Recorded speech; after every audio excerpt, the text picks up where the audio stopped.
اعوذ باللہ من الشیطان الرجیم بسم اللہ الرحمن الرحیم والانعام خلقها لکم فیہا دفع ومنافع ومنها تاکلون، اور چارپایوں کو بھی اسی نے پیدا کیا، ان میں تمہارے لیے جانور اور بہت سے فائدے ہیں، اور ان میں سے بعض کو تم کھاتے بھی ہو۔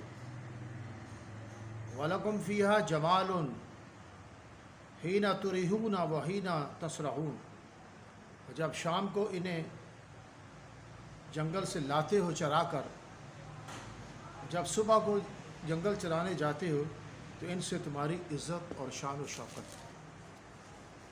یہاں چوپایوں کا، اینیمل کا ذکر کیا ہے، اور اس کے ساتھ اللہ تبارک و تعالیٰ نے آخر میں فرمایا ہے وَلَكُمْ فِيهَا جَمَالٌ حِينَ تُرِيحُونَ وَحِينَ تَسْرَحُونَ، جب شام کو انہیں جنگل سے لاتے ہو ان میں تمہارے لیے اور جب صبح کو چرانے لے جاتے ہو تو ان سے تمہاری عزت اور شان ہے، راحت ہے، جمال ہے، خوبصورتی ہے۔ یعنی یہ جو مال و دولت ہے اس کے اندر زینت ہے، خوبصورتی ہے، آرائش ہے۔ جیسے سونا آرائش پیدا کرتا ہے، چیزیں جو ہیں یہ زینت پیدا کرتی ہیں، لباس زینت پیدا کرتا ہے۔ تو میں پچھلی ویڈیو میں بتایا تھا کہ دنیاوی مال کے حوالے سے فخر نہیں کرنا چاہیے، غرور نہیں کرنا چاہیے، وہ یار یہ تو زینت کے لیے ہے، ایک آرائش کے لیے ہے، دنیاوی زندگی کی خوبصورتی اس کے اندر ہے، جمال ہے اس کے اندر، اس میں کوئی شک نہیں ہے، اس میں بہک نہیں جاؤ، اس کے لیے پاگل نہیں ہو جاؤ، پوجا نہیں کرنا شروع کر دو، اور اس لیے تفخر نہیں کرو، اس کے اوپر غرور نہیں کرو میں بڑی شے ہوں، ایسا ہرگز حاصل کرو۔ اب یہاں چوپایوں کا ذکر ہے، صبح چرانے لے کے جاتے ہو، لے کے آتے ہو، اس میں تمہاری شان ہے، کرو نا، حاصل کرو۔ تم بھی دودھ کے لیے کھڑے ہوتے ہو لائنوں میں، معذرت کے ساتھ، پھر جو دودھ مہنگا ہو گیا، ایک ایک بھینس ہی رکھ لو، پالو، کسی طرح پیسے اکٹھے کرو، کر کے بھینس لو، اللہ نے پیدا کی ہیں سب چیزیں۔ تو یہاں اللہ تعالیٰ ایک تو یہ بتانا چاہتا ہے کہ میں ہوں پیدا کرنے والا ان چیزوں کو، ان کے اوپر غور کرو، ان سے فائدے حاصل کرو، ان سے زینت حاصل کرو۔ اب بھینس جو ہے، اب دیکھیں کیسے اس کے خون اور گوبر کے درمیان میں سے اللہ تعالیٰ جو ہے وہ دودھ پیدا کرتا ہے۔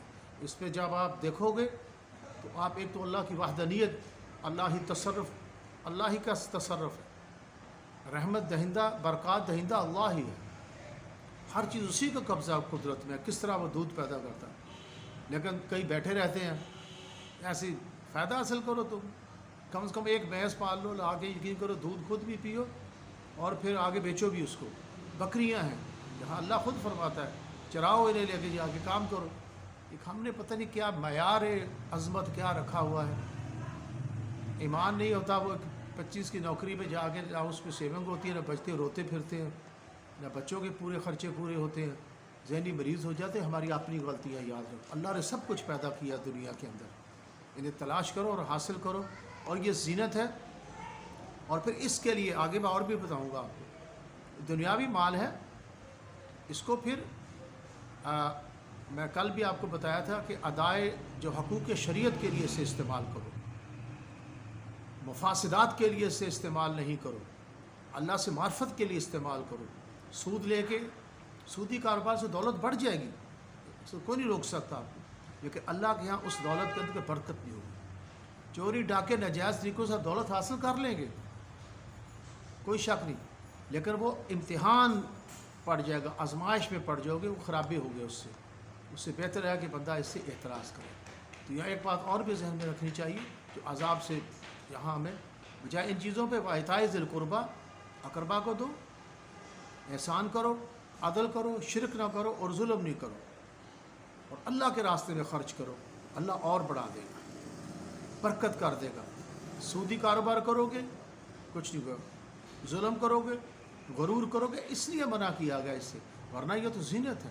لیکن قلبی سکون، جو اندر کا سکون ہے، حزن و ملال سے آزادی، وہ ایک اور چیز ہے۔ تو جیسے اللہ نے فرمایا نا اس میں کہ وَلَا خَوْفٌ عَلَيْهِمْ وَلَا هُمْ يَحْزَنُونَ، وعمل صالحا فلا خوف علیہم، یعنی ایک اور آیت بھی بقرہ کے اندر، جو میری راہ میں خرچ کرتے ہیں، ٹھیک ہے، جو میری راہ میں خرچ کرتے ہیں، مفہوم بتا رہا وہ حزن و ملال سے آزاد ہو جائے۔ تو غم اور راحت خرچ کرنے میں رکھا ہوا ہے۔ جب آپ اللہ کے راستے میں خرچ کرتے ہیں، آپ مساکین پہ خرچ کرتے ہو، یہ خرچ کا ایک الگ ٹاپک ہے۔ اعمال صالحہ سے سکون ملتا ہے، تو اگر صحیح طریقے سے دولت کماؤ گے وہی درست ہے۔ آگے آپ دیکھیں تو ایک تو یہ بات طے ہوگی کہ زینت ہے، تو یہ بھی، اور اسے حاصل کرو دنیا میں، ایسے ہی پھرتے ہو روتے، محنت کرو، کوشش کرو۔ اللہ نے سب چیزیں پیدا کی ہوئی، اولاد اللہ دیتا ہے، بچے اللہ دیتا ہے، اللہ نے سب سسٹم بنا دیا ہے، سب شادیاں کرو، دو دو چار چار کرو۔ قحط کی مکھی کو کیسے اللہ نے اسکل دیے ہیں، کہاں سے اڑتی ہے جاتی ہے، اپنا چھتا نہیں بھولتی۔ اس کے اللہ نے سورہ نحل میں فرمایا نہیں، اس کے جو شہد میں، ہنی میں ہم نے شفا رکھ دی ہے تمہارے لیے، دیکھو۔ اب وہ شفا دوائیاں ہم کھاتے ہیں، اس میں شفا اللہ نے رکھی ہے۔ غلے کے اندر بھوک مٹانے کی جو طاقت ہے، صلاحیت اللہ نے رکھی ہے۔ غلے استعمال کرو، شہد استعمال کرو۔ آج کل وہ فارم میں جو ہے وہ شہد جو ہے بنایا جاتا ہے وہ صحیح نہیں ہوتا۔ آپ جو اوریجنل آپ کو شہد ملے اگر جو دیہاتوں میں درختوں میں، اور کیا ہی کمال کا ہے۔ تو یہ سب ہم کام خود کر سکتے ہیں۔ یا پریفرنسز جو ہماری زندگی کا ہمیں اس سے ٹھیک کریں۔ کام میں کبھی جو ہے وہ لائک انسلٹ محسوس نہیں کرے۔ کام میں ہمارے ایک غلط کانسیپٹ آ گیا ہے، یہ نوکری والا، یاد رکھیے گا۔ کتنی ہے اس میں روتے پھرتے ہو۔ پھر وہ انٹرپرینور کیپٹلزم بری بات نہیں ہے، لیکن کیپٹلسٹ جب استحصال کرتا ہے لوگوں کو وہ بری بات ہے۔ پھر اس میں پھنس جاتے ہو آگے، اور نہ ادھر کے نہ ادھر کے، کام کرنا نہیں ہے۔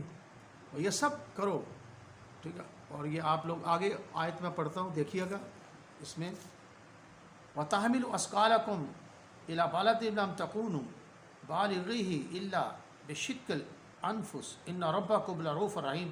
اور دور دراز شہروں میں جہاں تم زحمت شاقہ کے بغیر پہنچ نہیں سکتے ہو، وہ تمہارے بوجھ اٹھا کر لے جاتے ہیں۔ کوئی شک نہیں کہ تمہارا پروردگار نہایت شفقت اور مہربان ہے۔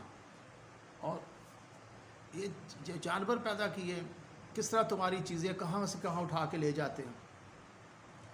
وَالْخَيْلَ وَالْبِغَالَ وَالْحَمِيرَ لِتَرْكَبُوهَا وَزِينَةً وَيَخْلُقُ مَا لَا تَعْلَمُونَ۔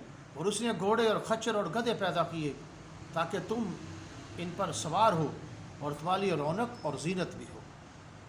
اور وہ چیزیں بھی پیدا کرتا ہے جن کی تم کو خبر نہیں، سیدھا راستہ تو اللہ تک جا پہنچتا ہے۔ اور بھی چیزیں پیدا کرتا ہے جس کی خبر نہیں۔ دیکھیں سب چیزیں یہاں یہ بیان کیا گیا، ان کے نام لے لے کے بیان کیا گیا ہے۔ خچر ہیں، گدھے ہیں، گھوڑے ہیں، تاکہ تم ان پر سوار ہو، اور اس سے تمہیں زینت بھی ملتی ہے، ایک تمہارا ایک خوبصورتی بھی ملتی ہے، شان و شوکت بھی اس کے اندر ہے۔ لیکن حاصل کرو ان چیزوں کو، ان کو آگے بڑھو، لو ان کو۔ سب پیدا کر دی اللہ تعالیٰ نے، پورا جہان رزق سے بھر دیا ہے، پھر بھی بیٹھے پھرتے ہو جی۔ یہ ہم نالائق ہیں معذرت کے ساتھ۔ وہ کام کرنے کی دیکھیں، اسٹرگل نہیں، کانسٹنٹ اسٹرگل۔ پوری دنیا اسباب پہ قائم ہے۔ اللہ نے روشنی دینے کے لیے سورج گروایا۔ یہ الگ بات ہے کہ ہمارے ریسورسز، یعنی کہ ہر چیز اللہ ہی کے اختیار میں ہے، یاد رکھیں۔ ریسورسز استعمال کرو گے، اللہ نے اس کے اندر صلاحیت پیدا کر دی ہے۔ جیسے مکھی کو تمام راستے بتا دیے ہیں۔ ریسورسز استعمال کرتے ہو، آپ کو وسائل استعمال کرتے ہو، پیسہ ملنا شروع ہوتا ہے، چیزیں ملنا شروع ہو جاتی ہیں۔ اس کے لیے آپ کو کوئی قدم اٹھانا پڑتا ہے۔ تو اللہ تو رحم کرنے والا ہے نا، وہ تو بڑا، آپ اٹھاتے ہو، قدم اٹھاتے ہو، اللہ برکتیں نازل کر دیتا ہے۔ پھر اس میں کانسٹنٹ اسٹرگل کی ضرورت ہے۔ دریاؤں کے پانی کو صلاحیت دے دی ہے اس کے اندر، اللہ نے تمہاری کشتیوں کو سنبھالے گا، کشتیاں لے کے چلو اس کے اندر، اسباب استعمال کرو۔ اگر صحیح کام کرو گے اللہ رزق کو بڑھا دے گا، غلط کام کرو گے اللہ رزق کو تنگ کر دے گا۔ تو اختیارات اپنے پاس ہی اس نے رکھے ہوئے، لیکن اس کی رحمت عامہ ہے۔ رزق حاصل کرنے کے بعد بھی لوگ ناشکریاں کرتے ہیں، وہ پھر بھی چھوڑ دیتا ہے، مہلت دے دیتا ہے تاکہ وہ ٹھیک ہو جائے۔ اس کی رحمت تو بے حساب ہے۔ تو میں نے پچھلی ویڈیوز میں ساری باتیں بتائی تھی، تو آگے میں اس کی اہمیت بھی بتا رہا ہوں۔ صرف غرور، فخر، تکبر نہیں ہو، ویلیو نہیں ہے اس کی کوئی بھی اللہ کے ہاں۔ یہ اس میں صورت میں بتایا تھا کل آپ کو، کہف میں ہی ہے، ایک دن سب قیامت کے دن چٹیل میدان ہو جائے گا، ہر چیز ختم ہو جائے گی، ٹھیک ہے، اعمال صالحہ ہی باقی رہیں گے۔ لہٰذا یہ وقتی چیزیں ہیں، اس میں دل نہیں لگاؤ، اس کی پوجا نہیں کرو، اس کو دل میں نہیں ڈالو، دلی سکون اور راحت اللہ کے احکامات کے اندر ہے، یاد رکھیے گا۔ وہ کوئی اور چیز ہے، اس پہ بھی بات کریں گے انشاءاللہ۔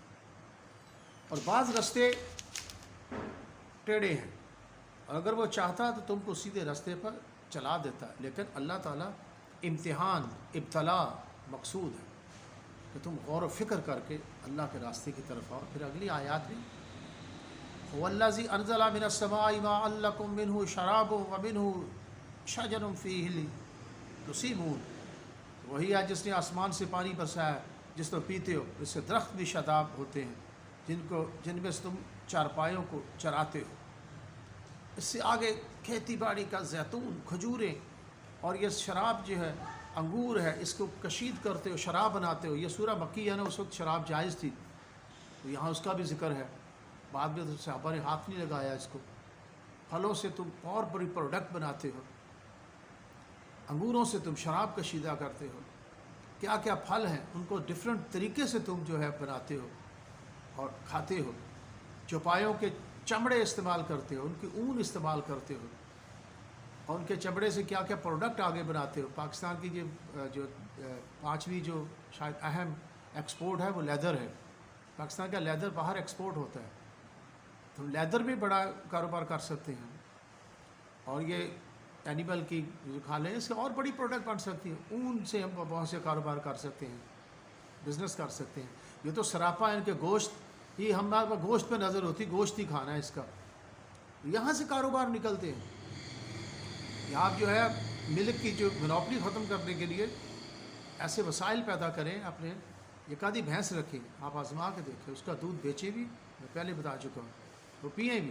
اس طرف ذہن نہیں جاتے، منتشر الحال یہ پاکستان کے اندر لوگ ہیں کہ اپنی حالت خود نہیں بدلنا چاہتے، اور اللہ نے ہر چیز پیدا کر دی ہے اور یہ ہر چیز موجود ہے، اور اس کے لیے یاد رکھیں یہ سب زینت کی چیزیں ہیں زندگی میں، اس کو استعمال کرو، لے کے آؤ، لیکن کانسٹنٹ سٹرگل یاد رکھے گا، صرف سٹرگل نہیں، کانسٹنٹ سٹرگل، مستقل سٹرگل چاہیے ہوتی ہے، ایک کنسسٹنسی چاہیے ہوتی ہے، یہ اصول ہے، اور ایک لگن چاہیے ہوتی ہے، اور یہ تن آسانیاں، یہ مایوسیاں ختم کرنی پڑتی ہے زندگی میں چند دن جینے کے لیے جو ہے، ٹھیک ہے، غرور و تکبر نہیں ہونا چاہیے، اور یہ چیزیں ختم کرنا چاہیے، اور بیماریاں ذہنی کچھ بھی نہیں ہوتی ہیں۔ تو یہ جب آدمی ایک ارج ول پاور ہو، اور تو اللہ، تو ایک بات زندگی میں یاد رکھے، اللہ کی رحمت عامہ ہے سب کے لیے، یہ مسئلہ نہیں ہے کوئی جب رزق کے مسئلے کو بنا کے باقی سارے بڑے بڑے اعمال سے محروم ہو جاتے ہیں، دیٹ از ناٹ پرابلم، سر ہماری غفلت و سستی ہے۔ یہ تو چند روزہ زندگی میں ایک اللہ نے کہا تو تمہارے لیے ایک معاش کا انتظام میں نے کر رکھا ہے، جب چند روزہ مخصوص وقت کے لیے تم دنیا میں جاؤ گے تو میں نے انتظام کر رکھے ہیں، آسمان و زمینوں میں روزی کے بندوبست کر رکھے ہیں، ہیلو تو تھوڑا سا، یہ کوئی ہے تو اللہ نے جیسے کشتی دریا میں ڈالتے ہو تو دریا کے پانی میں یہ ایبلٹی ڈال دی کہ تمہاری کشتی کو وہ سنبھالے گی، اور ہوائیں چلا دی ٹھنڈی اور خشک ہوائیں جو اسے دھکیلتی ہیں اور آگے لے کے چلی جاتی ہیں، تو ایسی ایک سسٹم ہے۔ اسی کے چکر میں پڑھ کے دین بھی خراب، دنیا بھی خراب، ہر چیز خراب، اپنا حصہ ڈھونڈو، یہ بھی تم پہ اوپر ہے، کھیل کھیل میں سارے کام کرو، جو ہو گیا اس کو چھوڑو، اس میں گزر گیا سو گزر گیا۔ تو معیشت کوئی مسئلہ بنایا ہوا، خدا کے لیے اللہ کا خوف کرنا چاہیے ہمیں، اس کے لیے ہم جو کرنا چاہیے وہ کرتے نہیں ہیں، خوابوں کے دنیا میں رہتے ہیں، ہوتا نہیں آسانی، ہاتھ پر ہاتھ دھرے منتظر فردا کے ہوں، جیسے علامہ اقبال نے کہا تھا۔ یہ تو انسان تو ایسی چیز ہے یار، جہاں میں اہل ایما صورت خورشید جیتے ہیں، ادھر نکلے ادھر ڈوبے، ادھر ڈوبے ادھر نکلے، ایک قطرہ ہے تو لیکن بحر بے پایا بھی ہے، عشق ایک جس نے کر دیا کس طرح تمام، اس زمین و آسماں کو بے قرار سمجھا تھا میں، عشق ہونا چاہیے جیسا کوئی بھی کام دنیا کا ہے۔ تو بہرحال دولت جو ہے اس کو پھر میں آخر میں ریپیٹ کرا دوں، جو میرا موضوع چلا آ رہا ہے اس میں میں نے بات کرنی ہے، ادائے حقوق شریعت کے لیے استعمال کرو، معرفت الہی کے لیے استعمال کرو، اور مفاسدات کے لیے نہ ہو، اسراف نہ ہو، سیونگ کرنا سیکھیں اور فضول خرچی سے بچیں۔ اور یہ پھر ساتھ بیماریاں ہیں، جیسے ایک صحت مند جسم کو بیماریاں کھاتی ہیں، پھر یہ بیماریاں فضول خرچی ہے، اور یہ اسراف ہے، یہ پھر ان چیزوں کو ختم کر دیتی ہے. تو سارے پہلو چل گئے، اور کاروبار اور ان چیزیں بھی اللہ کی ان چیزوں سے بھی لطف اندوز ہوں. تو تھینکس. السلام علیکم.